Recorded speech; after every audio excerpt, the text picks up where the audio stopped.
আসসালামু আলাইকুম। বন্ধুরা কেমন আছেন?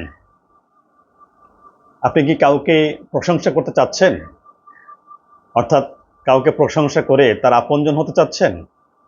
কিংবা আপনি চাচ্ছেন যে তার কাজ ভালো লাগলো, তাকে প্রশংসা করতে? একটি কথা মনে রাখবেন, যদি কাউকে আপনি সামনাসামনি প্রশংসা করেন, যেটিকে আমরা জানি যে সামনাসামনি প্রশংসা করলে অর্থাৎ তার সামনে তার প্রশংসা করলে তার ভালো লাগে। বাট আজকে আমি আপনাদের সাথে একটি টিপস শেয়ার করছি।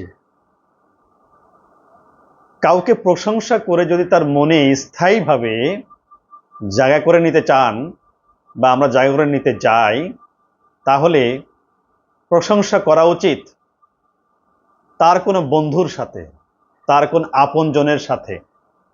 অর্থাৎ ধরে নিন আমি দুইজনের গল্প বলছি, একজন আব্দুল্লাহ আর একজন জাইনাব। জাইনাব আব্দুল্লাহকে প্রশংসা করতে চাচ্ছে। সেই ক্ষেত্রে জাইনাবের উচিত হবে আব্দুল্লাহকে সরাসরি প্রশংসা না করে বরং জাইনাব যদি আব্দুল্লাহকে প্রশংসা করতে চায়, তাহলে আব্দুল্লাহর যে সমস্ত কাছের মানুষগুলো আছে, হতে পারে আব্দুল্লাহর কোনো বন্ধু, হতে পারে আব্দুল্লাহর আপনজন, তার কাছে গিয়ে যদি বলে, তুমি কি জানো যে আব্দুল্লাহর এই লেখাটি অনেক সুন্দর, আব্দুল্লাহর এই কথা বলার স্টাইলটি অনেক সুন্দর, আব্দুল্লাহর হাসিটি অনেক সুন্দর, আব্দুল্লাহর ব্যবহার আমাকে অনেক ইমপ্রেস করে।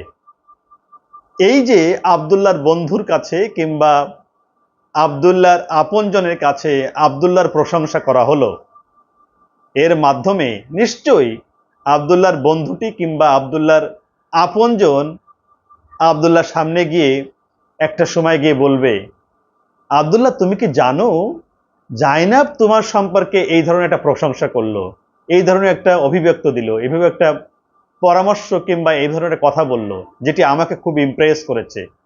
তুমি যে এত ভালো মনের মানুষ কিংবা এত তুমি ভালো কাজ করো, জাইনাব সেটা তোমার সম্পর্কে বলেছে।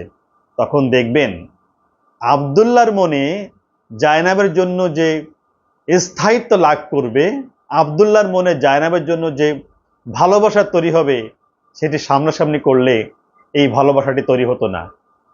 তাই আসুন সামনাসামনি প্রশংসা করার চেয়ে সেই ব্যক্তিকে আমরা প্রশংসা করি তার আপনজনের সাথে, তার নিকটজনের কাছে, তার পছন্দের মানুষের সাথে। তাতে করে যেটি হবে, আমাদের সম্পর্কটাও ভালো হবে, আমাদের আশেপাশের পরিবেশটাও ভালো হবে এবং স্থায়ীভাবে যাকে প্রশংসা করতে চাচ্ছেন তার সাথে আপনার সম্পর্কটা আরো নিগুড় হবে। ভালো থাকবেন সবাই। আসসালামু আলাইকুম।